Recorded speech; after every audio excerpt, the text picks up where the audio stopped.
Hey guys, I'm Max Jules and welcome to ArcheAge. This is an upcoming free-to-play game, according to the rumours, from Tryon World. It was originally released in Korea in 2013 by the developer of the original Lineage game. So fans of that might recognise a few things here and there, and if you've played Rift you might also recognise a few other things here and there. So I'm going to jump in, take a quick look at the races, show you some gameplay, PvE, questing, that kind of thing. Just to give you a feel in case you're thinking about jumping in and trying the game when it's up in full release. This is closed beta 2, so let's crack on with it. We've got 4 races to choose from and 2 continents to choose from. So the humans, well they're called Newans, and the elves live in Nuya, or Nuya, and the Firans and the Harani live in Harania. So the Newans are the basic human as you want to get. Nice shiny armor. Each class you can go male or female, as you would expect from games like Lineage and Rift. There's a lot of jiggling going on with the females. See what I mean? I'm not sure about the. Yep, even the cats. Anyway, let's go back to males. Each race gets 2 buffs each. Nothing that's going to be too overpowered and make you pick one race over another. They're just nice little benefits. So the humans get a Nua's Blessing, which you receive extra benefits from visiting her realm. Nuya, that is. Doubling the time that the stats are increased after being resurrected. And Warriors Architects, so you get the 30% reduction in construction time for houses, because there are houses and castles. I won't go through each race's buffs right now because they could change between now and release. So let's take a quick look. This is the humans, the elves, also living on Nuya. Every MMORPG has to have the elf class. It's just, I think it's actually set in stone somewhere. Firans, these are, I want to say they're a bit of a novelty class. I've not tried them yet, but they're basically felines. And they have some feline-like buffs. And the Harani is another human type race, more of an Asian style, and their weapons and look is more Asian than the regular Nuans. So no major differences between each character. So let's go ahead and make a Firan. So this is the character creation appearance mode. Got two windows to play about with. Over on the right hand side here we have pre-made looks, so you can pick from one of the selected faces and the hairs and everything. I kind of like that one, but this is the one. Look at that afro, that's amazing. And then if you want to, you can go and mess with the different types of eyes and customize it a little bit from the pre-made. So if you wanted to give them a different type of mouth but keep everything else, and so on. Or over on here on the left hand side we have like complete customization, so we can go through the different hair. I'm going to keep that afro, that's amazing, but I'm going to change the colour. There's a lot to choose from, there's 7 pages. Just about every colour you can imagine. Even white. Although that doesn't look like white. Let's give him a purple afro. Bit lighter, there we go. Dewdrop in it. What else is there? There's eyes. You can choose your eye shape and your eye colour. I kinda like the eyes he's got now actually. I'm just gonna change the colour, have some green. Because he's a cat, you gotta have green eyes. You can change the brow colour if you want, but I'm not gonna mess with that now. You can have different eye makeup.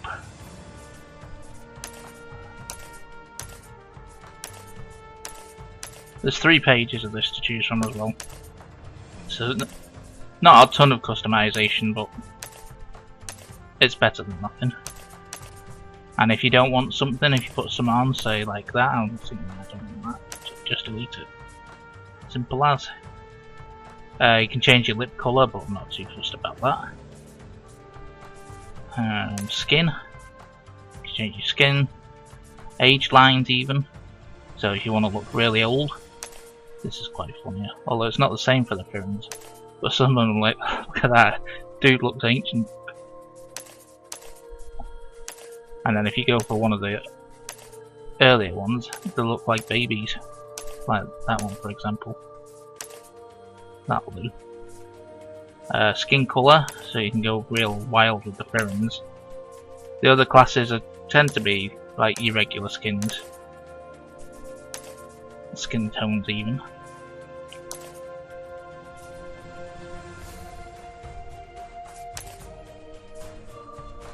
Got some tiger stripes going on there. And I thought, have I skipped the... No, I guess these don't have it. Some characters you can get, like, you can choose different goatees and beards and stuff. I guess the Pyramids don't have it. And finally we have paint. Yep, you can paint your face. Each race has different designs.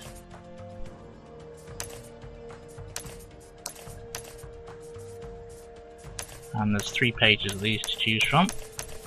Some of them are better than others, like I quite like that one. It's kind of cool, but it doesn't really go with the face. That one's quite nice. A few more tiger stripes on his face, we'll keep that. And then you have imperfections, so like scars and stuff like that. I think it's this one. You can't really see it, but it's there. It goes the whole width of his face, it's ridiculous. But yeah, we're just going to take them off. So that's it, character customization. You can do it all yourself, or you can just go for a quick pre-made, or do a bit of both like I did. I found the afro, and then customized it on this side. So once you customize it, you go, I'm going to cancel that.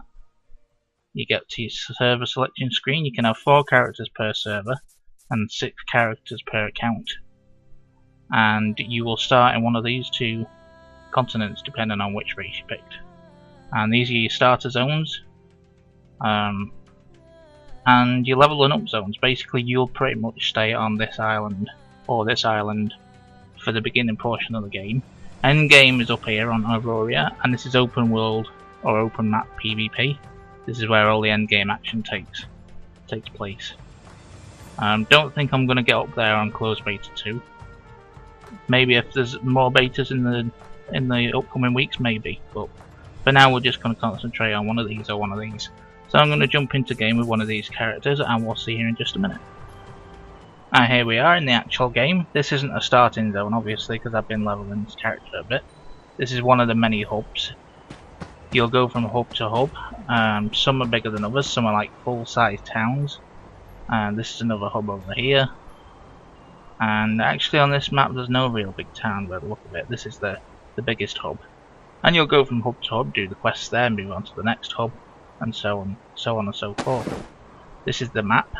This is close to the starting area. If I actually go back out all the way, this is the whole map. So this is where I am, I'm new here. And I started off up here, I think. This is the starting area. And it marks everything off that you need to know about. And like I say, you go from town to town, hub to hub, doing quests. Or doing something else. If you want to do crafting, do some crafting. If you want to do farming, do some farming. Everything you do in ArcheAge, apart from questing and killing things, uses up these things down here, labour points. Labour points regen every 5 minutes, so you get 5 labour back every 5 minutes while you're in game. Patrons who subscribe to the game also get it while you're offline. And this is a little bit of a controversial topic or subject. Some people like it, some people don't. You can actually use all your labour up fairly quickly just by mining or something along those lines, chopping down trees, and you have to wait for it to get back up so you can do something else. So mining some iron to make some armour, that could be like 300 or 400 labour. So it's a bit debatable whether it's a good thing or a bad thing. If everybody got it offline, it wouldn't be so bad, but it's another reason to pick Patron.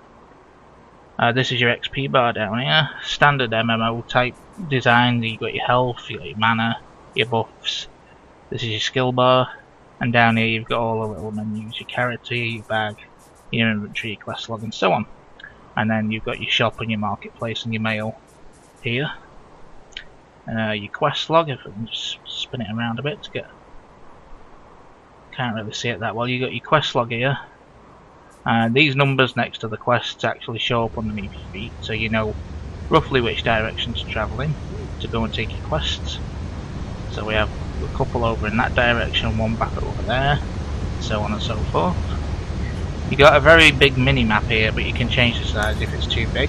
You can make it really small like that. Ooh, big airship going over. You can travel on them to get to the different continents. Or you can make the minimap bigger, or you can have it on the largest setting. It does take up quite a bit of screen size. So let's just set that to medium. So let's have a look at the characters themselves. This guy is an archer. And if we open up the skills window, we can take a closer look. Anybody that's played Rift will be kind of used to the way the skill system works. You start off with one basic skill.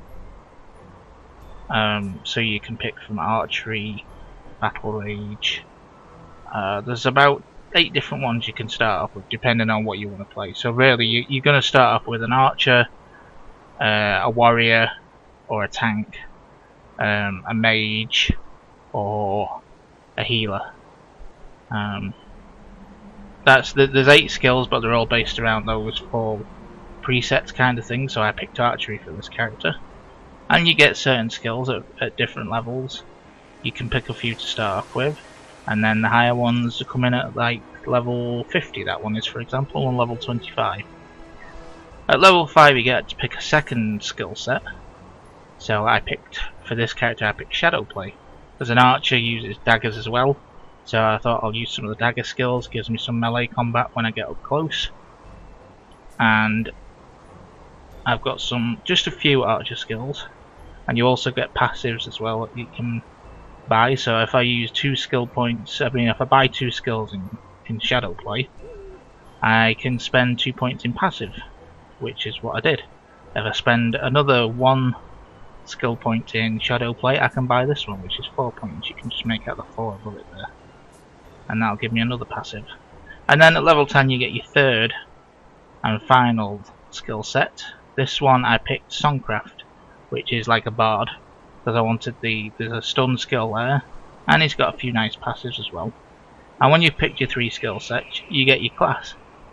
So depending on which 3 skill sets you picked, you get a different type of class. This was an Ebon song, which is kind of a cool name. I don't know what it means, but that's what these 3 classes gave me, or skill sets. Now you can mix and match each skill set as much as you want. If I wanted to, I could pick archery. I could pick occultism, which is like your dark magic, and witchcraft if I wanted to, which is similar type magic with a lot of CCs, and it'd give me a different class again.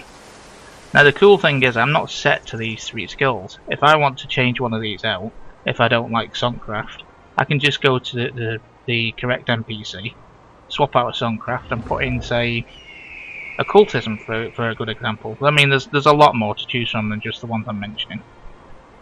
And I'd get the skill points back. I could put them into the occultism and get some different skills. And if I didn't like that, and I thought, nah, I don't like occultism, I want to go back to Songcraft, I could come back to Songcraft. I'd still get these skills back. I've only bought the 1 so far, but any skills you purchase, you keep. So you can use all skill sets, purchase all the skills. I think. I mean, there may not be enough points. Skill points to go around every single skill in every single class, but there's enough for you to mix and match. So you could set up a PvE skill set, so I could use this for example, which is fairly decent for PvE, but for PvP I might swap out the Songcraft for something else, something that's going to give me more CCs or stuns or roots, anything like that. So you really have a lot of flexibility. And obviously there's lots of theory craft going on for each class, depending on the different skills you've got and the min-maxing, and if you're into that kind of thing, there's plenty of info on that. If you're new to MMOs or you're not that fussed, just go for the skills you like. That's what I do, for now. I mean, it's only closed beta anyway. I don't know how much PvP I'm even going to get to. Let's have a quick look what else we've got. Basic skills, this is basically your basic melees, your other skills like recall to get back to town, use a glider because you get a glider from one of the quests. That's kind of fun. Dancing, dashing, that kind of thing. Your race specific skills that I mentioned earlier. Way too many emotes. I mean, there's just way too many to choose from there. This is where you can check your proficiencies. These are all the different types of crafting skills you can get. Well, some of them aren't crafting actually. Like larceny is not actually crafting, but it's still useful. I'll run through these quickly in case you can't see them because the text is quite bright. Alchemy, construction, cooking, handicrafts, husbandry, farming, fishing, logging, gathering, machining, metalwork, printing, I could hardly see that, mining, masonry, tailoring, leatherwork, weaponry, carpentry, larceny, commerce, and finally artistry. Now I've not even touched many of these. I've done a bit of logging, as you can see. I've done some mining, some masonry, a little bit of gathering, and I've done a bit of crafting on my other character, weapon crafting. That's about it. And I've done some farming as well because that one of the quests teach you about farming.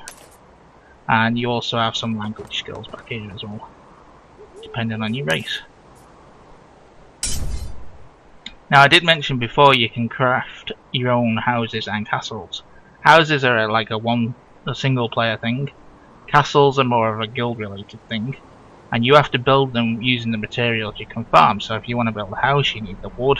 You need to turn the wood into the logs into wood rather.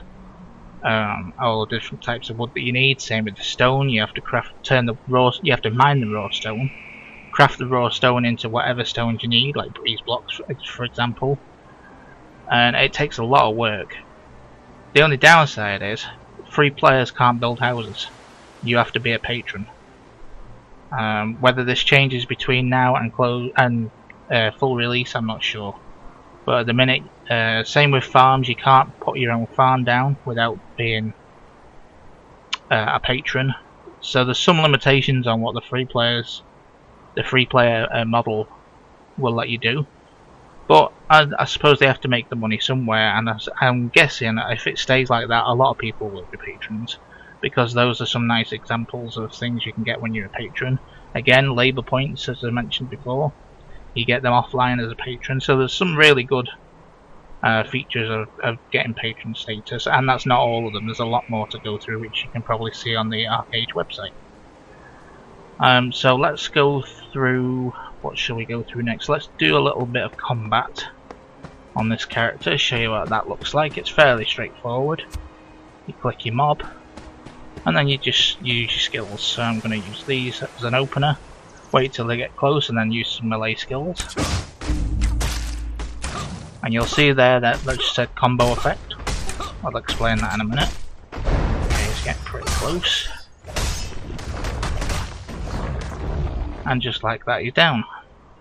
And then they drop things, so this one's dropped a quest item. The other things they drop are they called coin purses? Let me see real quick. Yep, priest coin purse. So the way that the mobs drop money in this game is they don't drop them on the corpse, they drop these coin purses. There's different types depending on the level of the mob. And this is how you get your coins. So to open a coin purse, this one you have to spend 2 labour. Again, you're spending your labour points to get coins, which I'm not a fan of for this particular thing, because it's limiting the amount of money you can get at any given time based on your labour. So you spend 2 labour. We got 3 silver and 13 copper. And I've got 63 of these because I've been not opening them and saving them up. You don't have to open them unless you need the money. You can save them for whenever.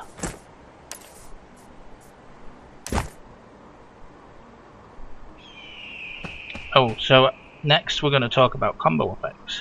So if I go back into my skills, this is one thing I forgot to mention earlier. There's different skills have different combo effects. So if you see down at the bottom there, it says combo. Underneath that it says inflict additional 23% damage on stunned targets. Slow targets are stunned. So if you can stun a target, and then hit it with that, you do an additional 23% damage. Most, if not all, skills have different combos. I mean, that one doesn't. That one does, that one does, and these do. And sometimes these different skill sets will have skills that help you with your other skills and combos. So for example, this is a 2-second stun. I can lead with that if I wanted to, and then hit one with that, because stun targets take a 23% damage increase. So for PvPers, I would imagine this is a big bonus of making the most out of the combos. For PvE, it doesn't matter so much, unless you're on a tough boss or a raid or a world boss, something that's got a lot of health. Then you want to work out your best combos, and as you get more skills, you'll get better and different types of combos to choose from. So there's really a lot of depth spent on the skills and the different skill sets. It's a really good way of doing it. And for a free game, if it does end up being free on full release, this is really good. It's simple, it's easy to understand, but you can go as deep as you want on these different skill sets and the skills and the combos. And I imagine PvP is pretty wild. And I think that about covers the basics of ArcheAge. I've not gone into the crafting much, but I've gone over the basics. It'd take too long to show you all the different types of crafting. But you can pretty much gather and mine anything in the world. Like there's a fruit palm tree there I could chop down if I wanted to. It's not owned by anybody, so I could, but I probably wouldn't get anything at the minute. Just the wood, and I don't really need to chop down the wood. There's plants you can gather. You can do different things with different items. So if I could chop down the tree, I could turn the logs into wood. If I wanted to use something like build a house or make wooden weapons. There's a big emphasis on farming, not gold farming, but actual farming. There's loads of different crops you can farm, but as a free player you can only use public farms. So the risk is missing out on your actual crops because they take a certain amount of hours to farm. So like something like potatoes might take like 10 minutes, but something more advanced like turmeric takes 5 hours. So you've got to plant it, remember that you've planted it, work out when it's done, and then go back in 5 hours and hope that somebody hasn't stolen it, because stealing items in this game is quite a big feature. Has there been any? Yeah, there's a trial going on. We just missed it actually. And there's trials going on all the time of people being on trial for stealing other people's crops, and the jury will decide whether the defendant is guilty or innocent. If they're innocent, nothing happens. They just go back to playing. If they're guilty, they can get a certain amount of time in jail. So it could be 5 minutes, 10 minutes, 20 minutes, whatever is decided by the judge. That's another interesting feature that's not in many MMOs that I know of. And if stealing's your kind of thing, you can go around stealing things off public farms. Obviously, if you're a patron and you've got your own house and your own farm, then it's a different matter entirely. You can also share farms. So if you're in a guild, somebody can set you as a family member of the farm status, and then you can use their farm. So I would imagine being in a guild is going to be quite a good bonus on release.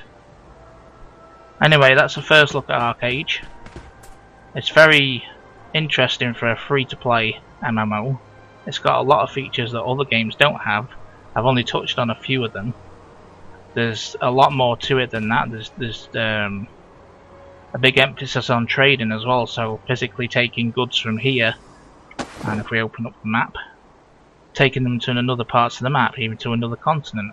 The further you go, the more money you make, but the further you go, the more dangerous it is. So you could go from here to here, for example, and get you a short amount of money, take something from there and go back and make a small amount of money. Or you could get risky, go from here to here, for example. Up in the PvP, this would be very risky, and make a ton of money, but you probably get killed on the way. So if you're in a guild or you've got a lot of friends, you could do it as a team and split the profits. So much to explore and do. There's also this is part of the map as well. You can build boats, and this is the sea part of the map with different islands on. Another thing which I've not explored yet, because you have to craft a boat. You don't just get a boat, you have to craft a boat. Another reason to chop down a lot of wood. Craft a boat, go sailing. There'll be a lot of other people in there. You can fight in there and PvE and PvP. And eventually at the end of the game you'll make it up here to Aurora, where you'll spend most of your time trying not to get killed, maybe killing other people. Wars between different guilds, wars between different factions. Each part of the map is contested and will be owned by one or the other factions. And there's just a lot to do. You'll spend a lot of time in this game before you get bored. Anyway, thanks for watching my video. Leave your comments below and let me know what you think's good, what's not good, what I didn't discuss that you'd like to know about. And hopefully if there's another closed beta or it goes full release soon, I'll do more videos. Anyway, thanks for watching. See you next time.